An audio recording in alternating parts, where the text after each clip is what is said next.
Surah Al-Baqarah ni, bila kita sebut surah Al-Baqarah kan, selalu kita dengar apabila orang ada gangguan jin, ada orang ada gangguan setan, di rumah dia ataupun pada diri dia sendiri, apabila dia pergi buat perubatan Islam di mana-mana tempat lah, biasanya perawat tu yang kita panggil sebagai Raqi, dalam perubatan Islam ni dia ada istilah-istilah dia. Jadi yang perawat tu kita panggil nama dia Raqi, bukan bukan Rocky tu. Ini Rocky Martin lah, bukan Rocky Martin tu, Raqi. Jadi Raqi ni dia akan bagi tahu supaya orang yang boleh baca Quran dia kena amalkan surah Al-Baqarah di rumah dia. Yang mana surah Al-Baqarah ni adalah sampai kepada saya beberapa cerita lah daripada Ustaz Nan sendiri, daripada kawan-kawan dan sebagainya, yang mana apabila dibacakan surah Al-Baqarah ni banyak berlaku peristiwa-peristiwa yang kita panggil agak luar biasa daripada kebiasaan. Kita baca surah Al-Baqarah di dalam rumah, kemudian akhirnya bila habis saja beberapa kali kita baca dan sebagainya mengikut kaedah-kaedah yang tertentu, akan keluar benda-benda yang benda-benda yang luar biasa daripada rumah kita. Contohnya keluar ular dan sebagainya. Tu bermaksud apa? Tu bermaksud rumah kita tu ada gangguan, ada gangguan daripada jin dan sebagainya. Dan jenis-jenis jin ni dia ada banyak. Sebelum ni saya dah cerita dekat satu slot yang sebelum ni kita buat di Restoran Mutiara Junjung. Biasanya jin yang akan terkesan dengan bacaan Al-Quran ni, yang akan rasa tak selesa dengan bacaan Al-Quran ni, adalah jenis yang kita panggil sebagai Amir. Nama dia Amir. Amir ni apa dia? Amir ni adalah sejenis jin yang tidak boleh bercakap. Dia ni berbentuk macam binatang. Dia boleh merupa binatang di atas muka bumi ni yang kita tahu. Dan dia juga adalah sejenis binatang di alam dia. Dan dia tak boleh bercakap. Dia takkan ganggu orang melalui rasuk. Dia tak kacau melalui rasukan, tapi dia duduk di rumah, dan dia mengganggu di kawasan rumah tu. Apabila ada amat-amat ibadat dan sebagainya, maka dia akan dia akan datang dan ganggu, bagi benda tu tidak berlaku. Dia bagi marah dan sebagainya. Dia bagi kita marah, merosakkan hubungan antara keluarga dan sebagainya. Yang ni kita akan baca, merosakkan hubungan antara keluarga. Jadi wattaba'u, dan mereka mengikuti apa yang dibaca oleh syaitan-syaitan pada masa kerajaan Sulaiman. Wattaba'u, siapa mereka-mereka ni yang disebut mereka ni? Mereka ni adalah kaum Yahudi. Kemarin kita dah cerita tentang kaum Yahudi, kaum Yahudi yang datang kepada Nabi Muhammad SAW untuk membuktikan bahawa Rasulullah tu adalah seorang Nabi yang palsu. Akan tetapi Allah Ta'ala membuktikan sebaliknya. Kemudian dia pemarah kepada Malaikat Jibril pula, sebab Malaikat Jibril yang wahyukan kebenaran tu. Jadi hari ni apa yang mereka buat pula? Allah Ta'ala cerita di waktu dulu apa orang Yahudi buat. Wattaba'u, dan mereka mengikuti ma tatlu syaitin, apa yang dibacakan oleh setan ataupun jin, ala mulki Sulaiman, pada waktu pemerintahan Nabi Sulaiman. Nabi Sulaiman ni siapa? Nabi Sulaiman ni adalah salah seorang rasul, Nabi Sulaiman bin Daud, seorang nabi.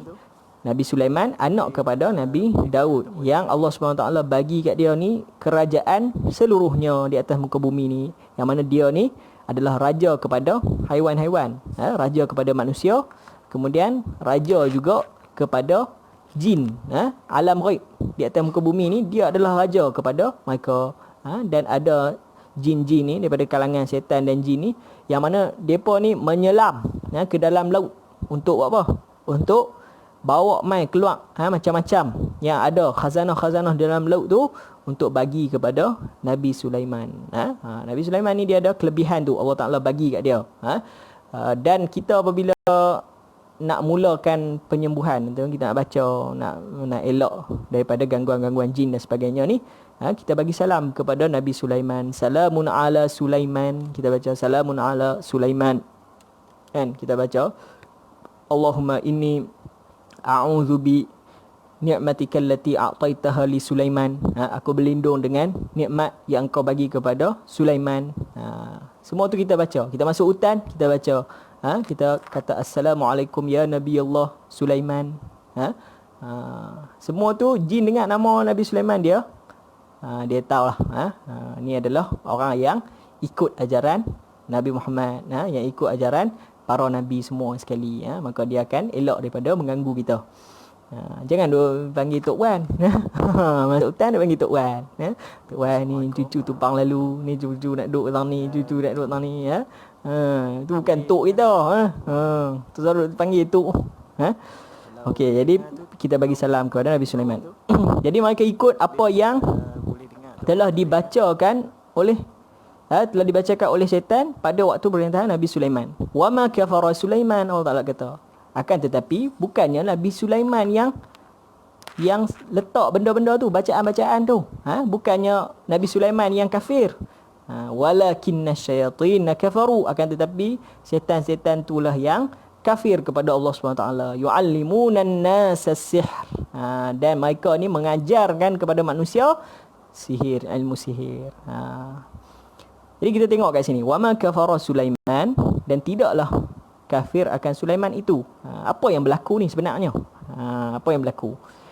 Dia sebenarnya macam ni. Kan semalam saya cerita tentang perdebatan Nabi Muhammad SAW dengan beberapa kaum Yahudi.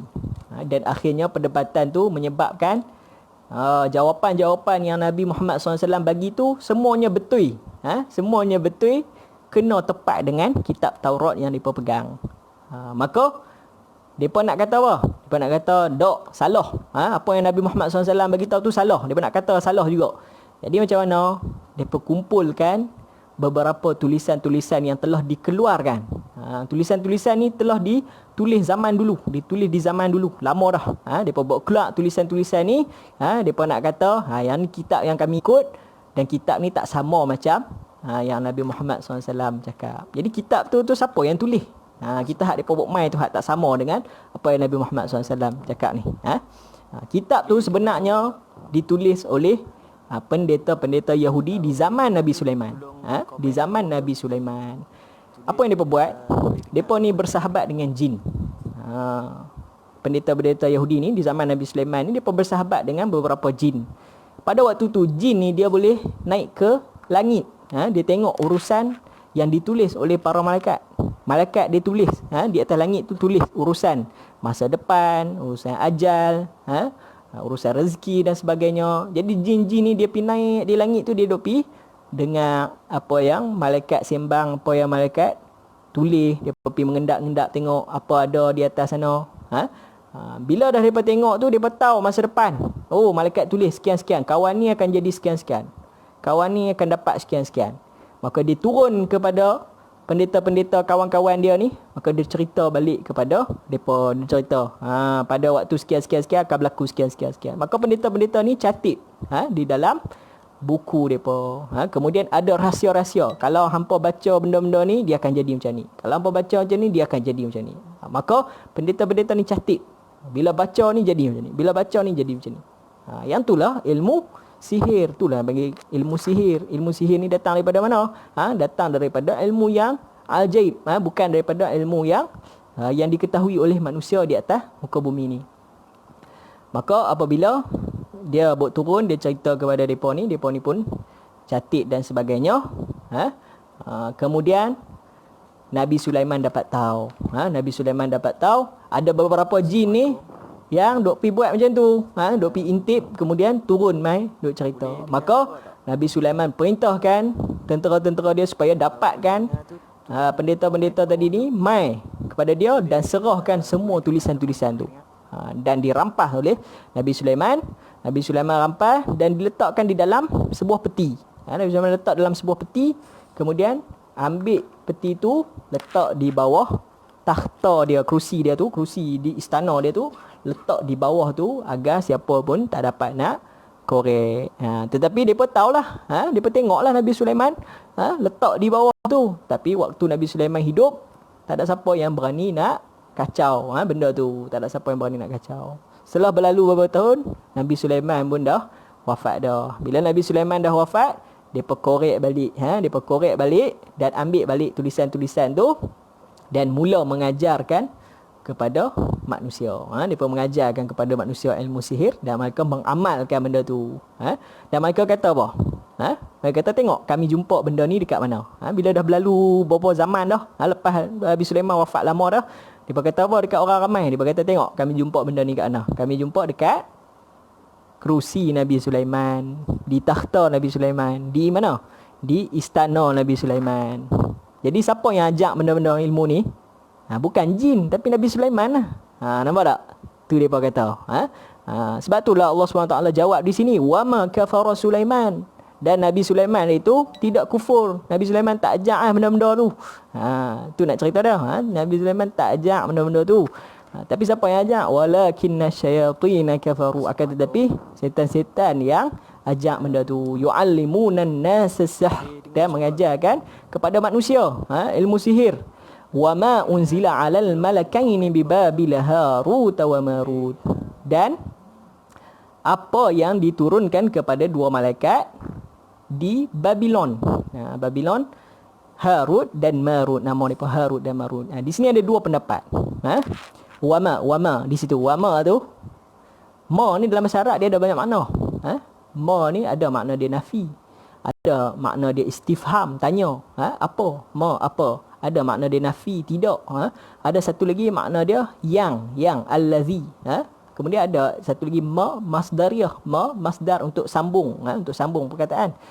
Jadi bila banyak makna, salah satu daripada makna dia ahli tafsir kata di sini ma di sini ni adalah ma nafi. Jadi maksud di situ wa ma unzil, dan tidak diturunkan, dan tidak. Dalam terjemahan kita ni, dia tulis apa yang diturunkan. Jadi apa yang diturunkan itu adalah pendapat kedua. Ini pendapat yang pertama. Pendapat yang pertama adalah tidak. Dan tidak diturunkan ke atas dua malaikat. Dua malaikat ni siapa dia? Jibril dan Mikail. Dan di Babylon itu, di Babila Harut wa Marut, ada dua orang. Ada dua orang lelaki manusia yang nama dia Harut dan Marut ni. Mereka ni adalah termasuk daripada kalangan pendeta Yahudi yang mengamalkan sihir yang dicatat tadi ni. Nampak tak?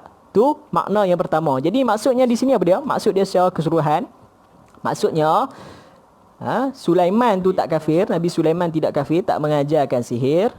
Kemudian tidak pula malaikat Jibril dan Mikail. Dua-dua ni tak ajak sihir kepada manusia lah. Akan tetapi siapa yang ajak sihir kepada manusia ni adalah dua orang manusia di Babil.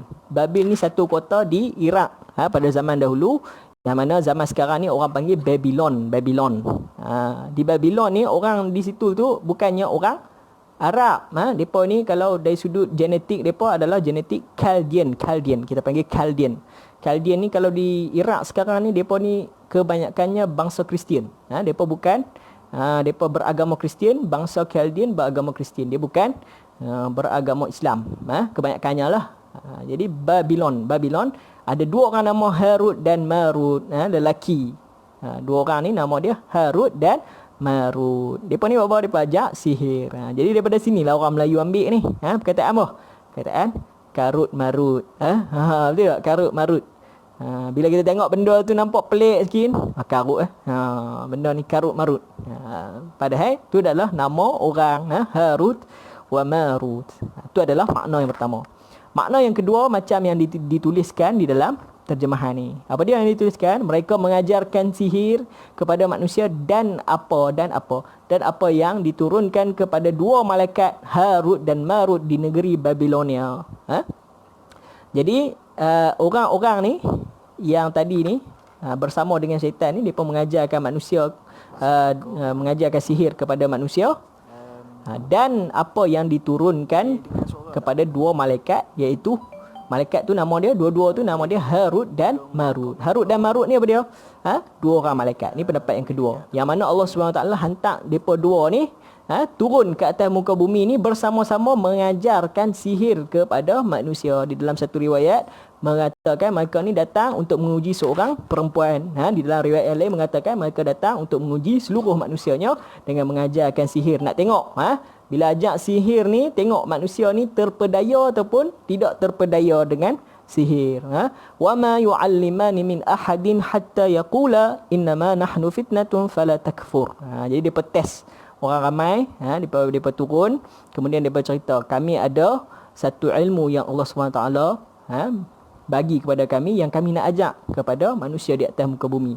Tetapi kalau kami ajak, syarat dia hampa tak boleh amal. Tu. Nampak tak? Jadi Allah Ta'ala nak jadikan mereka ni ujian kepada manusia di atas muka bumi. Kalau kami ajak, kamu tak boleh amal. Sekiranya kamu amal jadi apa? Maka kamu kufur. Jadi ilmu sihir ni dibukukan. Dia bukannya ilmu yang tidak dibukukan. Kita jangan duk rasa macam ilmu sihir ni ilmu yang tidak wujud. Memang ilmu ni wujud. Bahkan ulama-ulama Islam kita pun ada yang mengarang ilmu di dalam ilmu sihir. Dia karang tu tujuan dia untuk apa? Untuk memberitahu kepada orang ramai bahawasanya kalau hangpa tengok keadaan-keadaan macam ni, yang ni sihir. Kalau hangpa tengok keadaan-keadaan macam ni, yang ni bukan sihir. Siapa imam tu? Imam Ar-Razi. Imam Fakhruddin Ar-Razi, yang mana dia tulis di dalam satu buku, nama buku tu adalah Sirrul Maktum, As-Sirrul Maktum fi Mawaqi'in Nujum. As-Sirrul Maktum fi Mawaqi'in Nujum. Boleh carilah. Siapa nak amal sihir. Kan? Tak payah. Kalau cari pun tak boleh baca. Nak i'rab payah. Sebab apa nak i'rab payah? Sebab bahasa-bahasa dia tu bukan bahasa biasa, bukan bahasa ilmu. Bukan bahasa nak cerita bahasa ilmu ni. Tapi bahasa-bahasa dia tu bahasa yang pelik-pelik. Bahasa yang nak memanggil sesuatu benda. Ataupun bahasa-bahasa dia tu adalah untuk mengenal pasti benda tu adalah bacaan-bacaan bukan daripada manusia, yang asalnya daripada syaitan. Ya, ilmu sihir ni macam-macam. Kalau kita tengok, ada bacaan-bacaan yang dia ambil daripada Al-Quran tapi dia baca bagi terbalik. Ada. Dia baca qul Allah, dia baca bagi terbalik. Kemudian baca tabbat yada, tabbat yada abi lahabin wa tab, tutup mulut rapat. Tu semua bacaan-bacaan sihir tu. Okey, apa yang diajarkan oleh Harut dan Marut ni daripada sihir-sihir tu? فَيَتَعَلَّمُونَ مِنْهُمَا مَا يُفَرِّقُونَ بِهِ بَيْنَ الْمَرْءِ وَزَوْجِهِ. Maka manusia-manusia ni pada waktu Allah Ta'ala nak uji mereka tu dengan Harut dan Marut, mereka belajar daripada Harut dan Marut satu sihir yang memecah belahkan di antara seorang suami dengan isteri dia. Ini adalah sihir yang paling famous di kalangan jin dan setan. Sihir apa? Sihir untuk memecah belahkan antara suami dan isteri. Sebab apa? Sebab kan Nabi kata abghadul halal tu apa dia? Seburuk-buruk benda yang halal. Abghadul halal indallahi at-talaq. Seburuk-buruk benda yang halal di sisi Allah Subhanahu Wa Taala adalah talak. Talak ni apa dia? Talak ni halal. Bukannya haram. Talak bila berlakunya pergaduhan antara suami dan isteri dan sebagainya dan nak cerai. Itulah talak. Bila talak, benda tu harus. Tak ada masalah, hukum dia harus. Tetapi tidak disukai oleh Allah SWT. Sebab apa? Sebab dia tu memecah belah kan di antara nasab dan keturunan dan membawa kepada masalah yang pelbagai, masalah tekanan dalam keluarga dan sebagainya. Selalunya kalau keluarga yang bercerai ni, biasanya susahlah kita nak kata tiba-tiba bila dia bercerai tu anak-anak jadi makin bahagia. Tak ada. Kan? Jarang. Bukan tak ada langsung, jarang lah. Memang susah lah. Mungkin peratus dia 90 ke 10%. 10% tu jadi bahagia, 90% tu semuanya jadi tak bahagia lah. Ma yufarriquna bihi bainal mar'i wa zawji. Jadi ilmu sihir ni salah satu dia yang paling famous, yang paling hebat adalah untuk memecah belahkan di antara suami dan isteri.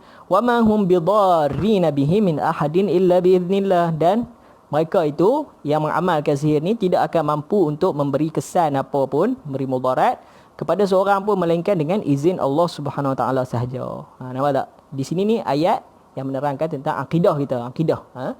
Kalau kita duk percaya orang lain makhluk boleh bagi kesan dan sebagainya, itu salah.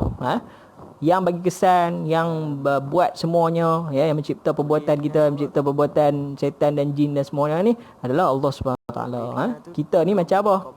Kita ni diumpamakan oleh sebagian ulama, nak bagi senang faham saja, bukan hakikat dia macam tu. Nak bagi senang faham sahaja, macam pisau kan. Pisau tu apabila kita letak pada apa-apa, kemudian kita tarik dan tolak dia, kita hirih, kita hirih daging ke, kita hirih sayur ke dan sebagainya, dia akan putui, betul tak? Kan? Kalau orang tu dia tengok dekat mata pisau saja, dia nampak siapa yang potong? Dia nampak pisau yang potong. Tapi sebenarnya yang duk memotong tu siapa? Yang duk memotong tu tangan tu, kita lah yang duk potong tu.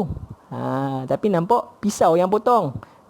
Samalah macam keadaan kita di atas muka bumi ni. Nampak semuanya makhluk yang buat. Nampak yang ni makhluk buat, yang ni makhluk buat, yang ni makhluk buat. Tapi sebenarnya yang duk urus takbir dan sebagainya ni adalah Allah SWT. Sebab itulah akidah kita mengatakan af'alul ibad. Perbuatan-perbuatan hamba manusia ni. Sama ada jin, manusia, makhluk dan sebagainya. Semuanya adalah ciptaan Allah SWT. Jadi, boleh bagi kesan tak? Makhluk ni tak boleh. Yang boleh bagi kesan tu hanya Allah SWT. Kita jumpa dalil yang pelbagai. Allah SWT telah mengubah hukum adat. Hukum adat ni apa dia? Hukum adat ni kita duk tengok selalu jadi lagu tu. Kalau benda yang tajam dia potong. Kalau benda tu panas dia membakar.